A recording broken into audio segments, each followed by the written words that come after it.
Hi everyone, I'm Logan Isaac, formerly Logan Laturi, which was my bachelor's name until I got married in 2014. I was an artilleryman in the Army for 6 years, and I wrote a book about my reluctant departure from the military titled Reborn on the 4th of July, The Challenge of Faith, Patriotism, and Conscience. You can also learn about me at imloganami.org/about, but more importantly, I'm the executive officer and co-founder with Shane Claiborne and Zach Cornelius of Centurions Guild, which this video is about. At Centurions Guild, we insist that every story begins with a who, not a what. So if you haven't already, I'd recommend you go back and watch our who video.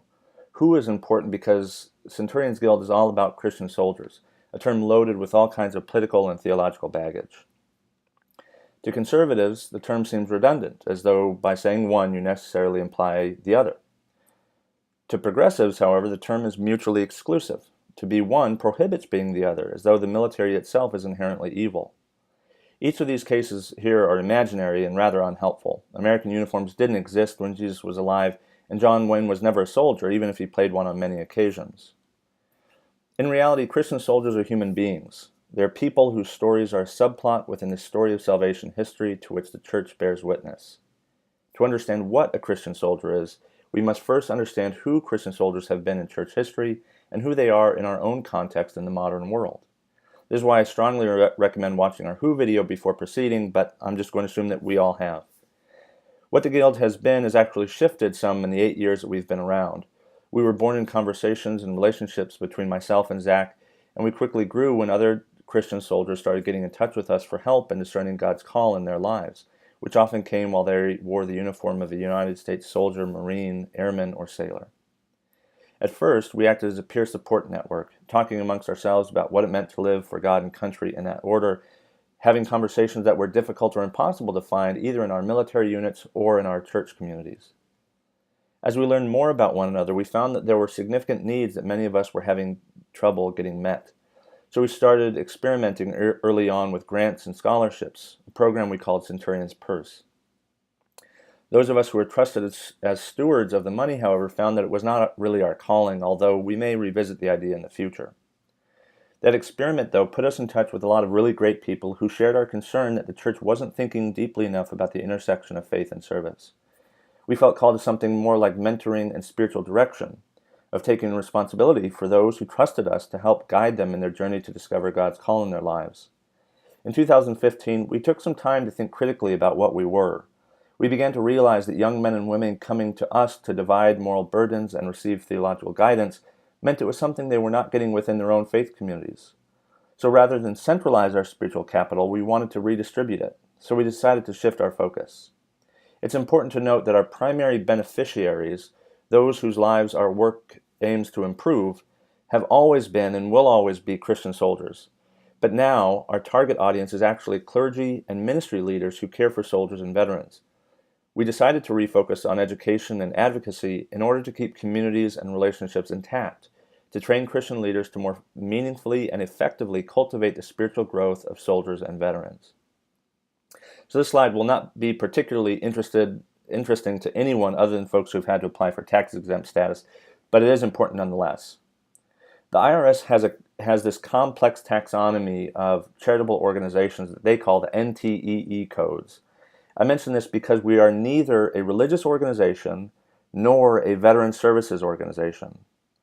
What we do is we educate lay and ordained ministers so that what Christian soldiers have gotten from us for 8 years can be provided by local pastors and ministry teams directly, maintaining relationships and enriching congregational cohesion. On the right, you can see what's called our determination letter, which verifies that we are a not-for-profit corporation organized under IRS Code Section 501c3 for charitable purposes.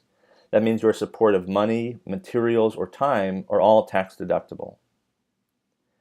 As an education-focused organization, our mission is to share the story of Christian soldiers in scripture, worship, and theology. You'll notice that story is singular. Although there's immeasurable diversity between the stories of each Christian soldier, they all, as one, share narrative unity across time, what we refer to as a living story. Just like the American Constitution is sometimes called a living document, the story of Christian soldiers is alive. It is still being interpreted and debated, and it should be instructive for us today. The living story of Christian soldiers can be found in Scripture like Matthew 8 and Luke 7 or Acts 10, and has contributed to elements of worship in many different denominations and influenced theological frameworks and traditions that you may know of as just war, pacifism, just peace, Christian realism. The list can go on. Some notable theologians were once Christian soldiers themselves, from World War I veterans J.R.R. Tolkien and C.S. Lewis, to World War II veterans Jürgen Moltmann and Dietrich Bonhoeffer. We even can count in our number Korean War veteran John M. Perkins, who founded the Christian Community Development Association, or CCDA. Centurions Guild focuses on the unique part of Christian soldiers in the story of salvation history on both saints and sinners alike. The Bible has examples of soldiers that we're expected to imitate, like King David or Cornelius, a centurion, but it also has examples of violent men and women whose stories are cautionary tales that warn us against following their example, like Samson or the soldiers who executed Jesus. To read more about soldier saints and patriot pacifists, grab a copy of my book, For God and Country, in that order, from the Guild's online store. All proceeds from the book go directly to Centurions Guild, so buy in bulk for your church book club or college classroom. Before we go, a quick word about the overarching character of our organization, including our resources, events, and coaching, which we'll cover in our How video. There are 3 attributes that shape everything about what we do. Ecumenical means we provide services for Christian communities broadly defined. As an independent organization, we are not exclusive to a denomination, though we do have experience providing denominationally specific resources. Also, because there are 2,000 years worth of Christian practices and history to dig into, we don't think that we're as well situated to delve into interfaith work, even though that work is very important. We also try to make our services intellectually rigorous because we want to be conversant with that long history of ours. Before the prophet's call story in the 6th chapter of Isaiah, depending on your translation, the prophet is invited by God to reason or argue together in chapter 1, verse 18.